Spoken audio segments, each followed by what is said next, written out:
नमस्कार दोस्तों, स्वागत है आपका अपने YouTube चैनल एबनारा वर्ल्ड में। Himachal Pradesh staff selection commission previous year question paper test series में आपका एक बार फिर से स्वागत है।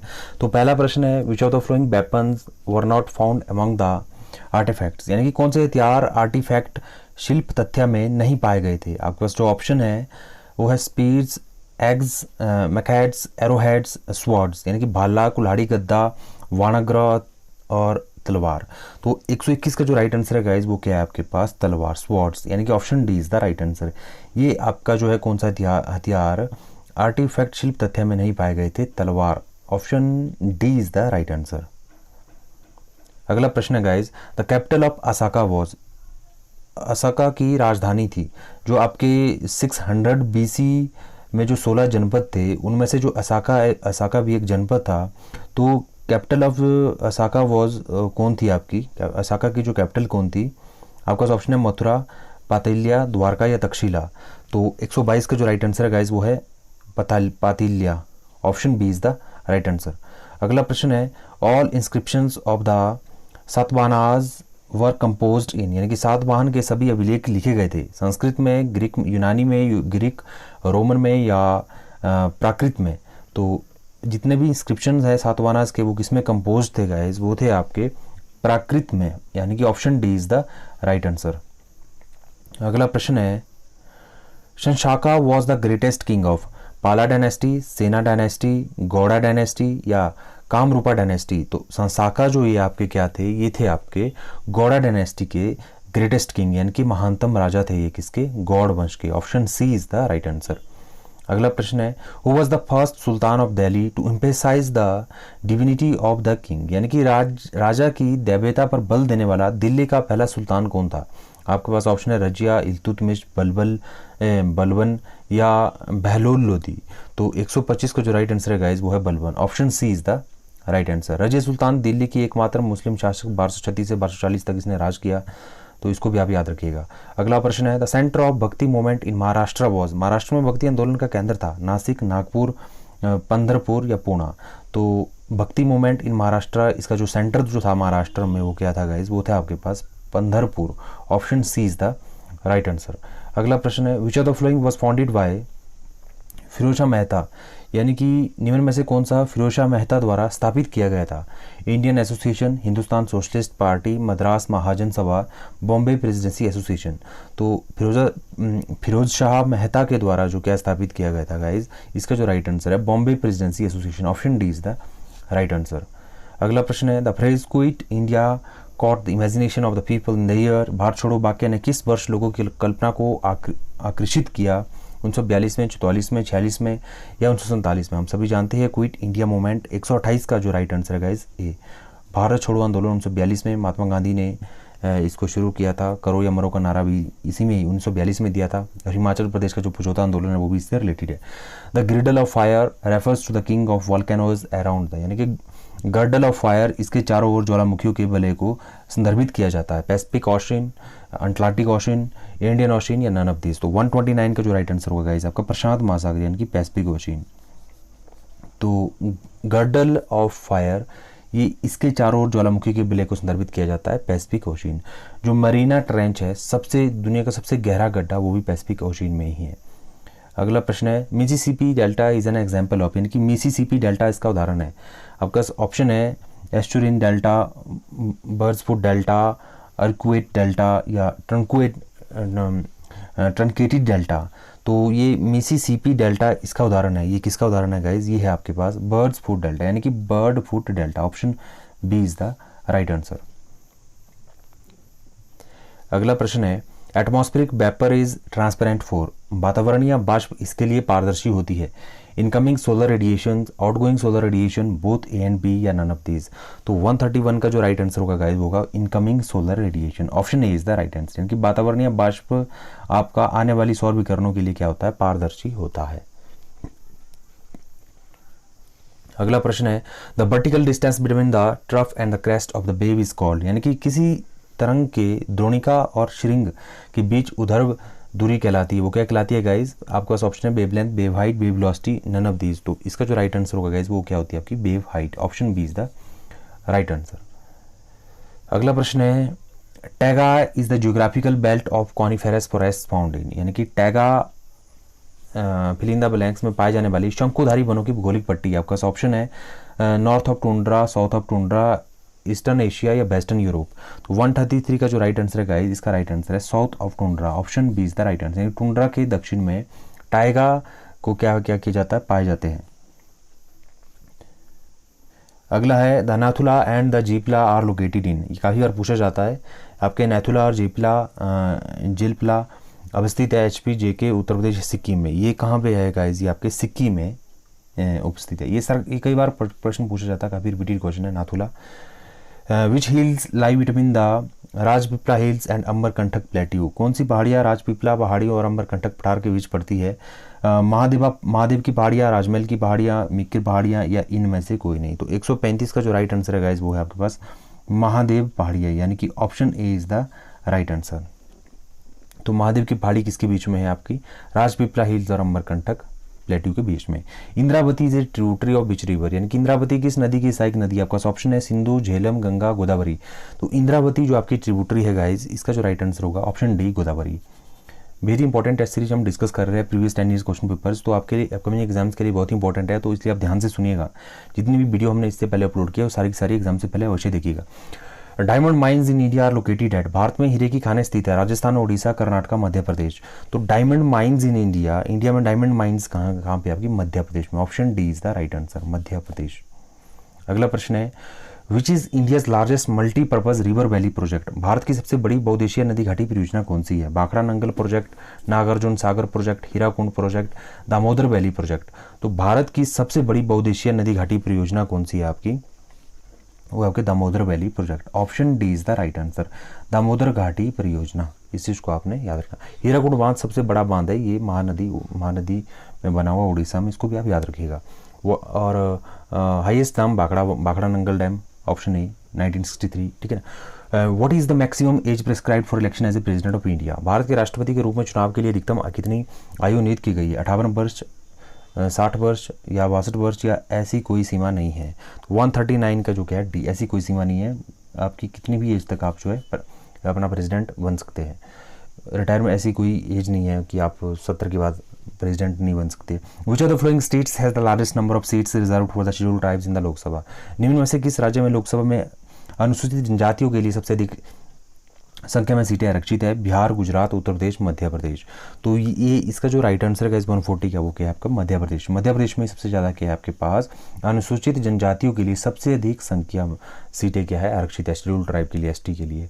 अगला प्रश्न था power of judicial review in India is, Bharat में न्यायिक पुनर्विलोकन की शक्ति है explicit, implicit, given by the president and given by the parliament. तो 141 का जो राइट आंसर है guys, it is implicit, option B is the right answer, यानी कि अंतर्निहित है आपकी the power of judicial review, इसको आपने याद रखना है।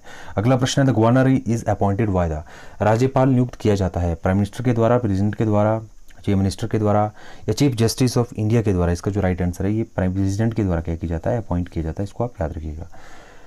अगला प्रश्न है railways is subjected of which list of Indian constitution, railway कौन सी लिस्ट में आता है? आपका यूनियन लिस्ट में आता है, स्टेट लिस्ट में, कॉन्करेंट लिस्ट में या नन ऑफ दीज में आता है? तो 143 का जो राइट आंसर है ए यूनियन लिस्ट। देखिए इनका मतलब क्या हुआ? यूनियन लिस्ट का मतलब रेलवे के लिए रिस्पॉन्सिबल सिर्फ सेंट्रल गवर्नमेंट है, यूनियन गवर्नमेंट है। रेलवे के विस्तारीकरण के लिए, रेलवे के सुदृढ़ीकरण के लिए, है ना, रेलवे में कोई चेंजिंग करनी है डिपार्टमेंट में, तो ये सारा यूनियन गवर्नमेंट ने अपने हाथ में रखा हुआ है। तो एक होती है स्टेट लिस्ट जिसमें स्टेट का पूरा राइट्स रहता है, एक होती है कॉन्करेंट लिस्ट जिसमें स्टेट और सेंटर दोनों की इंटरवीनिंग रहती है, दोनों उसमें जो है बदलाव कर सकते हैं उस सिस्टम में। तो अगला प्रश्न है the time period of annual plan was, जो वार्षिक परियोजनाओं की समय विधि थी।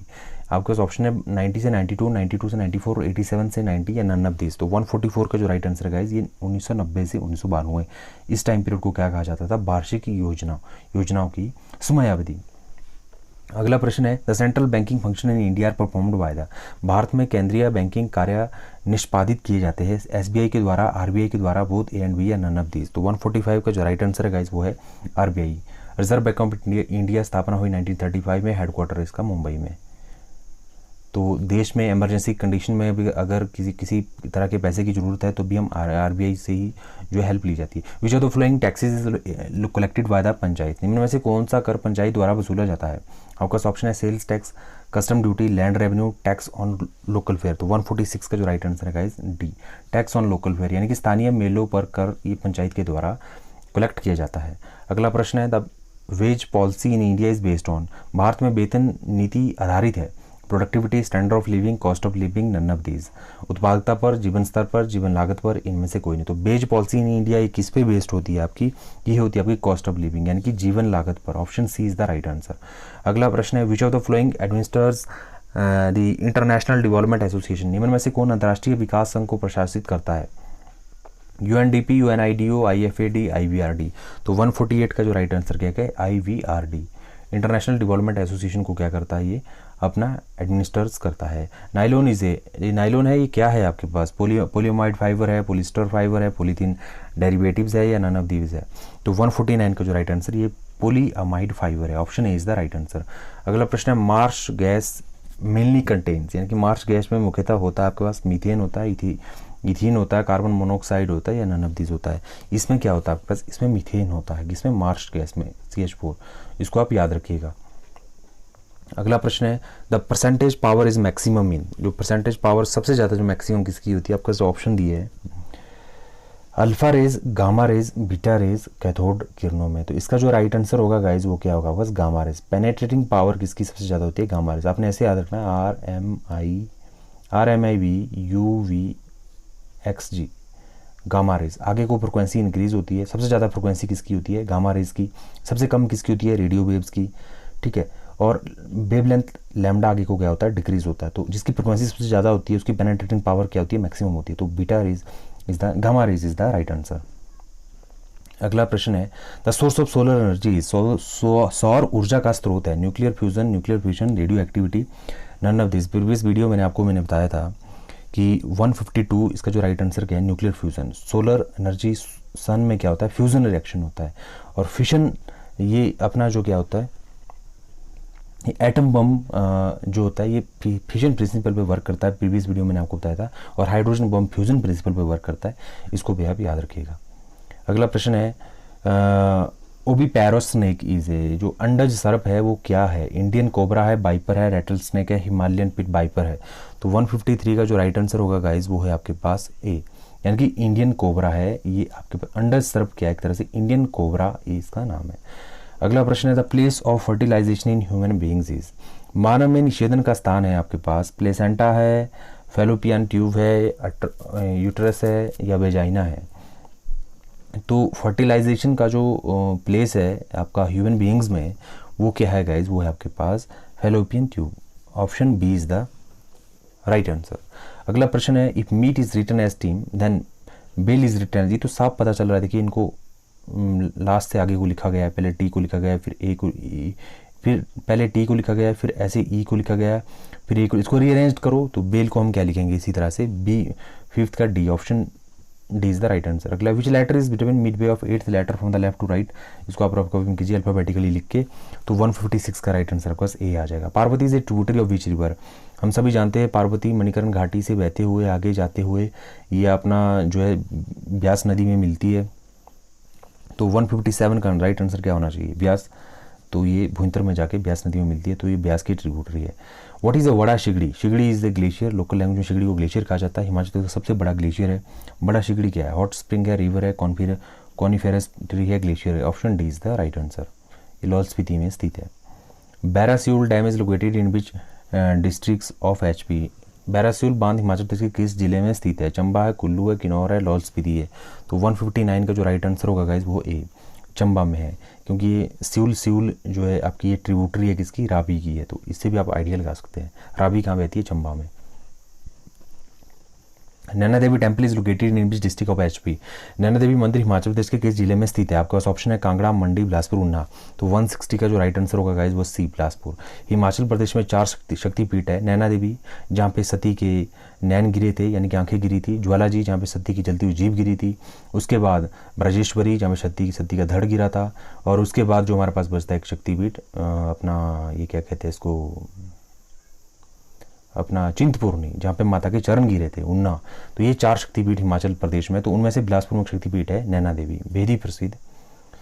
अगला है the 15th Asia media summit in 2018 held at, ये तो करंट अफेयर है, इसको आप उसमें ये हुआ था न्यू दिल्ली में, इसको आप रहने दीजिएगा। अगला प्रश्न है the world second oldest rock Zircon recently discovered in India in which state. ये कहाँ पे डिस्कवर्ड हुआ था गाइज? ये हुआ था आपका Orissa. Option D is the right answer. In which country is the Katas Raj temple situated which was in the news recently. ये देखिए, ये खटास राज का मंदिर ये कहाँ पे है गाइज? 163 का राइट आंसर है, ये पाकिस्तान में। Option A is the right answer.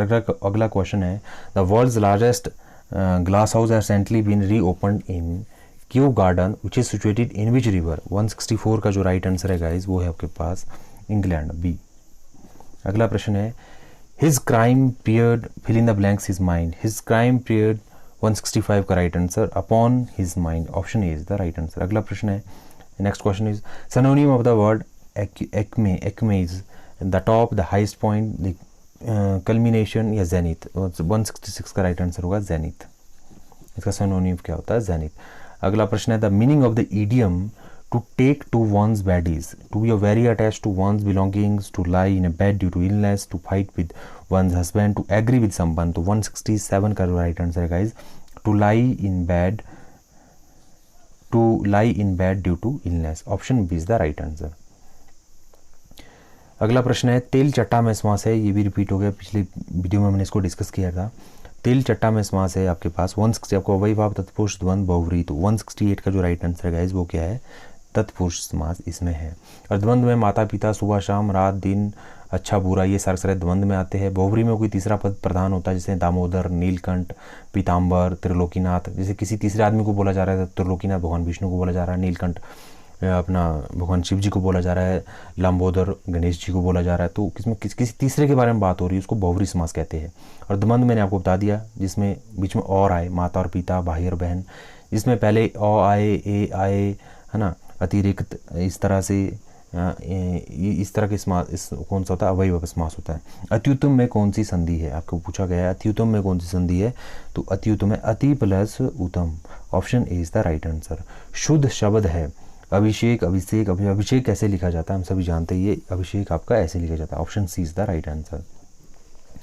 तो गाइज ये वेरी इंपॉर्टेंट सीरीज हमने डिस्कस की, इसका पार्ट 25। तो अगर आपने इससे पहले पार्ट नहीं देखे तो आप हमारे चैनल की प्लेलिस्ट में जाके देख सकते हैं। जितने भी अपकमिंग एग्जाम्स है आपके, स्टैटिक जीके है ये, आप जब मर्जी इन वीडियो को देखते जाओ। एग्जाम से 1 मंथ पहले तो अवश्य ही देखें, क्योंकि it's a panacea for your exam to get good rank, yeah, to get if you want to see your name in final list of your result. So it's very important to scan, to watch this video before the exam. These videos are very important. So thank you guys, thank you for watching this video, thank you very much.